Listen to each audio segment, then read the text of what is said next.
Let me tell you something I learned after decades in medicine that most people refuse to believe until they see it happening in their own lives. I have watched thousands of patients walk through my office over the years, and there is one pattern I see more than any other when it comes to people over 60 who start complaining about memory problems, brain fog, difficulty concentrating, and that unsettling feeling that their mind is not as sharp as it used to be. They come in worried, sometimes frightened, thinking they might be facing something irreversible. And the first question I ask them is simple. How much coffee are you drinking these days? The look on their faces is always the same, confusion, sometimes even a little irritation. They came to me worried about their brain, and here I am asking about their morning cup of coffee. But let me be very clear about this. I am not telling you that coffee itself is destroying your memory. I am not here to demonize a beverage that millions of people around the world have enjoyed for centuries. What I am telling you is that the way most people consume coffee after the age of 60, combined with changes that happen naturally in the aging body, creates a cascade of effects that directly impacts how well your brain functions. And most people have no idea this is happening until the damage has quietly accumulated over months or even years. I want you to think about this for a moment. When you were 30 years old, you could drink 3 cups of coffee, stay up late, eat whatever you wanted, and wake up the next morning feeling fine. Your body had the resilience to handle it. Your liver processed things quickly, your kidneys flushed out what needed to go, your nervous system bounced back. But after 60, everything changes. Not overnight, but gradually, and most people do not adjust their habits to match these changes. They keep drinking coffee the same way they always have, and then they wonder why they feel anxious, why they cannot sleep, why their memory seems to be slipping. The truth is that coffee after 60 does not behave in your body the way it did when you were younger. And if you do not understand this, you are setting yourself up for problems that could have been completely avoided. Here is what happens inside your body when you drink coffee after the age of 60. Caffeine is metabolized primarily in the liver by an enzyme system that slows down as you age. When you were younger, your body could break down caffeine and eliminate it within 4 to 6 hours. But as you get older, that same cup of coffee can stay in your system for 8, 10, even 12 hours. This means that the coffee you drink at 10 in the morning is still affecting you at 10 at night. It is still stimulating your nervous system. It is still interfering with the natural rhythms your body needs to function properly. And this is where the problems begin, because when caffeine stays in your system longer, it disrupts your sleep. Not just the obvious kind of sleep disruption where you lie awake staring at the ceiling, but the deeper, more insidious kind where you fall asleep but never enter the restorative stages of sleep your brain desperately needs to consolidate memories, clear out waste products, and repair itself. You wake up feeling tired, foggy, unfocused. You reach for more coffee to feel alert, and the cycle continues. Now let me talk about what happens to your brain when you do not get deep, restorative sleep night after night. During deep sleep, your brain activates something called the glymphatic system, which is essentially the waste removal system of the brain. While you sleep, cerebrospinal fluid flushes through your brain tissue, clearing out metabolic waste products that accumulate during the day. One of these waste products is a protein called beta amyloid, which in excess amounts is associated with cognitive decline and memory problems. When you do not get enough deep sleep, this cleaning process does not happen efficiently. Waste builds up, inflammation increases, and over time, your brain starts to struggle. Memory formation becomes harder, recall becomes slower, focus becomes more difficult. People come to me worried about dementia, worried about Alzheimer's, and sometimes the root cause is as simple as chronic sleep disruption from too much caffeine consumed too late in the day. But it does not stop there. Caffeine also affects something else that becomes increasingly important as you age, and that is your blood sugar regulation. When you drink coffee, especially on an empty stomach, it triggers the release of stress hormones like cortisol and adrenaline. These hormones tell your liver to release stored glucose into your bloodstream to give you energy. In a younger person with a healthy metabolism, this is not a big problem because insulin quickly steps in to manage the blood sugar spike.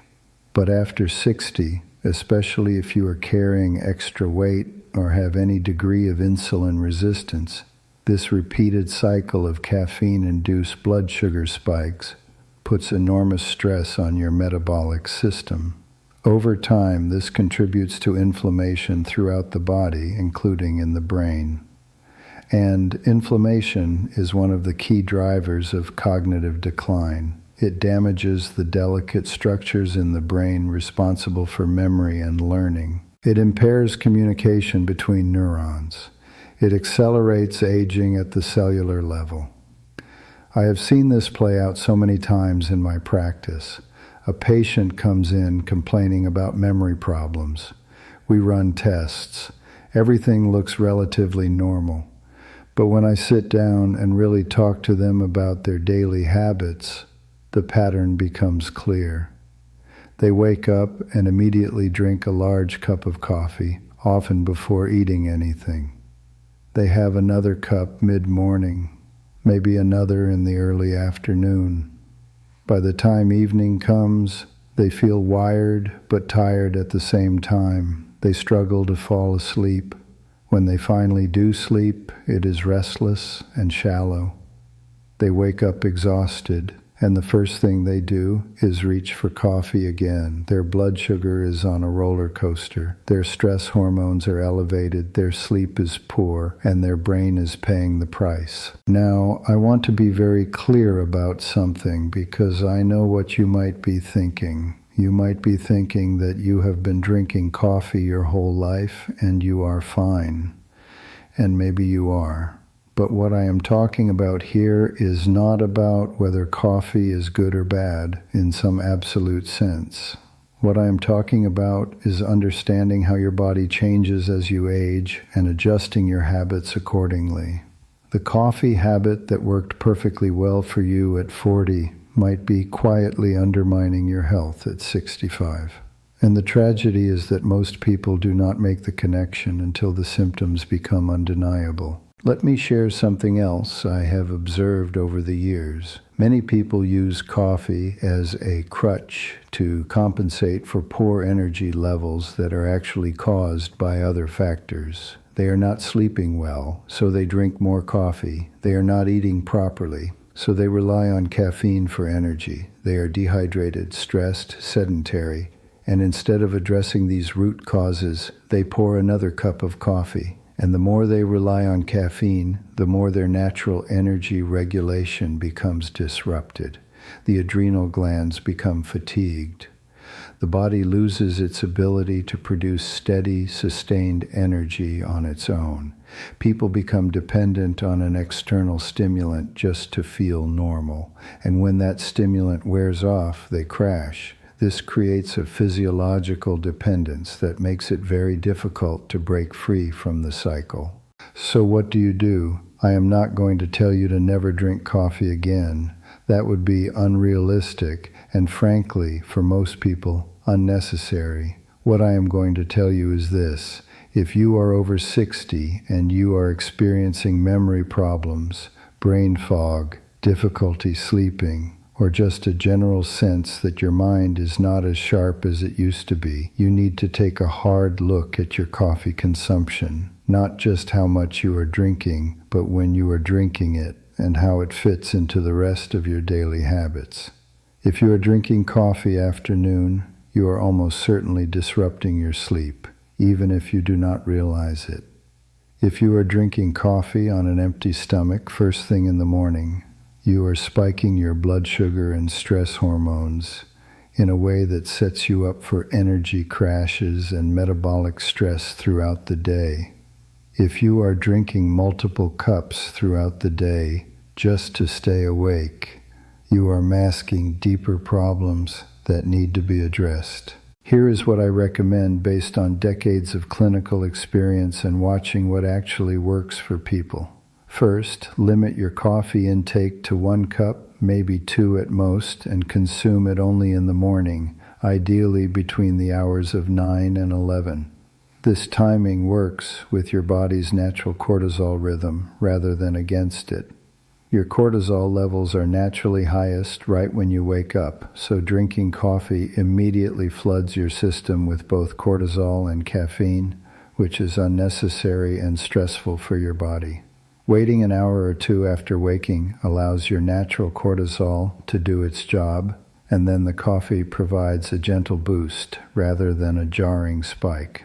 Second, never drink coffee on an empty stomach. Always have something with protein and healthy fat before or with your coffee. This slows down the absorption of caffeine and stabilizes your blood sugar response. A couple of eggs, some nuts, a piece of whole grain toast with avocado, anything that gives your body real fuel rather than just a stimulant. Third, and this is crucial, set a hard cutoff time for caffeine. For most people over 60, that cutoff should be no later than noon, and for some people who are particularly sensitive, even earlier. I know this sounds restrictive. I know you might be thinking that you have an afternoon cup of coffee and you sleep just fine. But here's the thing. You might fall asleep, but the quality of that sleep is almost certainly compromised. You are not getting the deep, restorative sleep your brain needs. And over time, that deficit accumulates.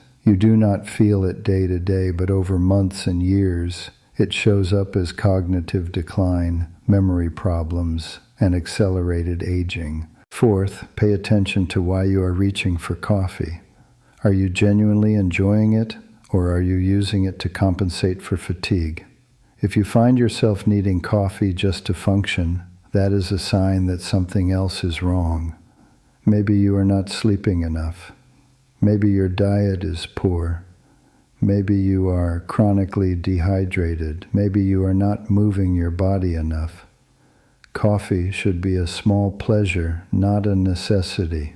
If you cannot get through the day without it, you need to address the underlying issues rather than continuing to mask them with caffeine. Now let me talk about what happens when you make these adjustments. I have had patients who were convinced they were experiencing early dementia, and within weeks of changing their coffee habits and improving their sleep, their memory and mental clarity returned. The brain fog lifted, the anxiety decreased. They started sleeping deeply again, and suddenly they felt like themselves. It was not a complicated medical intervention. It was not an expensive treatment. It was simply understanding how the body works and making adjustments that support rather than undermine its natural processes. But here is the deeper truth that I want you to understand. This is not really about coffee. Coffee is just one example of a larger pattern I see in people as they age. The pattern is this. They continue living the same way they always have, even as their body is changing and requiring different things. They eat the same foods, maintain the same habits, follow the same routines, and then they are surprised when their health starts to decline. Aging successfully is not about fighting against the natural changes that happen in your body. It is about recognizing those changes and adapting intelligently. Your body at 65 is not the same as your body at 35. It has different needs, different vulnerabilities, different strengths. And if you want to stay sharp, healthy, and vibrant as you age, you have to be willing to evolve your habits to match where you are now, not where you used to be. This requires a level of honesty and self-awareness that many people resist. It is easier to blame genetics, to say that memory loss is just a natural part of aging, to accept decline as inevitable. but I have seen too many people turn things around to believe that. I have seen people in their 70s with sharper minds than people in their 50s.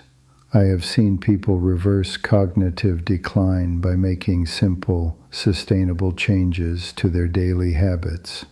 And almost always, sleep is at the center of those changes, because when you sleep well, everything else gets easier, your mood improves, your energy stabilizes, your memory sharpens, your body heals. Sleep is not a luxury. It is the foundation of health, especially as you age. And anything that disrupts your sleep, including excessive caffeine, is something you need to take seriously. I also want to address the emotional side of this because I know it can be difficult to change habits that have been part of your life for decades. Coffee is not just a beverage for most people. It is a ritual. It is comfort. It is a moment of pleasure in a busy day, and I am not asking you to give up that pleasure. What I am asking is for you to be intentional about it. Enjoy your coffee mindfully in the morning. Savor it. Make it part of a nourishing breakfast, and then let it go for the rest of the day. Find other ways to create comfort and pleasure that do not come at the cost of your sleep and cognitive health. A walk outside, a moment of stillness, a conversation with someone you care about. These things nourish you in ways that another cup of coffee never will. The reality is that most of the health problems people experience as they age are not the result of dramatic failures or catastrophic events. They are the result of small, seemingly insignificant choices repeated day after day, year after year. A little too much coffee, not quite enough sleep, skipping meals, sitting too much, ignoring stress. None of these things seem like a big deal in the moment, but over time they add up, they compound, and eventually they create the conditions for disease, decline, and suffering. The good news is that the reverse is also true. Small positive choices repeated consistently create the conditions for health, vitality, and longevity, better sleep, mindful caffeine consumption, nourishing food, regular movement. These are not complicated or expensive interventions. They are simple acts of self-care that anyone can implement. I think one of the hardest things about aging is accepting that you have to become more disciplined, not less. When you were young, your body could tolerate a lot of abuse and bounce back quickly. But as you age, the margin for error shrinks. Your body is less forgiving. The consequences of poor choices show up faster and hit harder. This does not mean you have to live in fear or deprivation. It means you have to be smarter, more intentional, more respectful of the body you have been given. It means recognizing that every choice you make either supports your health or undermines it. There is no neutral ground. Every cup of coffee after noon is a choice. Every night of poor sleep is a choice. Every meal is a choice. And those choices add up to the quality of life you experience as you age. Let me tell you what I have learned after all these years in medicine. The patients who age well, who stay sharp and healthy and engaged with life deep into their 70s and 80s, are not the ones with perfect genetics or unlimited resources. They are the ones who pay attention. They notice when something is not working, and they adjust. They take responsibility for their health rather than waiting for someone else to fix them. They understand that their daily habits matter more than any medication I could prescribe, and they are willing to make changes, even small ones, even uncomfortable ones, because they value their future self more than their current comfort. So I want to ask you something, and I want you to really think about this. What is your relationship with coffee? Is it serving you, or are you serving it? Are you in control, or has it become something you depend on just to get through the day? And most importantly, is it contributing to the memory problems, the sleep issues, the brain fog that brought you to read this in the first place? Because if it is, you have the power to change it. You do not need a prescription. You do not need expensive treatments. You need to be willing to look honestly at your habits and make adjustments that support the life you want to live. The truth is, your brain is remarkably resilient. Even if you have been struggling with memory problems, even if you have been caught in the cycle of too much caffeine and too little sleep for years, you can turn this around. Your brain has the capacity to heal, to regenerate, to improve, but you have to give it what it needs: deep restorative sleep, stable blood sugar, reduced inflammation, less stress. These are the conditions under which your brain thrives. And when you create those conditions through your daily choices, you will be amazed at how much better you feel. The fog lifts, the memories come back, the sharpness returns, not because of some miracle cure, but because you stopped doing the things that were undermining your brain and started doing the things that support it. I have spent my entire career trying to help people understand this fundamental truth. Your health is not something that happens to you. It is something you create through the thousands of small choices you make every single day. And the beautiful thing about this is that it means you have power. You are not a passive victim of aging or genetics or bad luck. You are an active participant in your own health, and that participation starts with awareness, with paying attention to how your body responds to the things you do, and with being willing to change course when something is not working. So if you take nothing else from this, take this. Pay attention to your coffee. Notice how it affects you. Notice when you drink it, how much you drink, and how you feel afterward. Notice your sleep. Notice your memory. Notice your energy.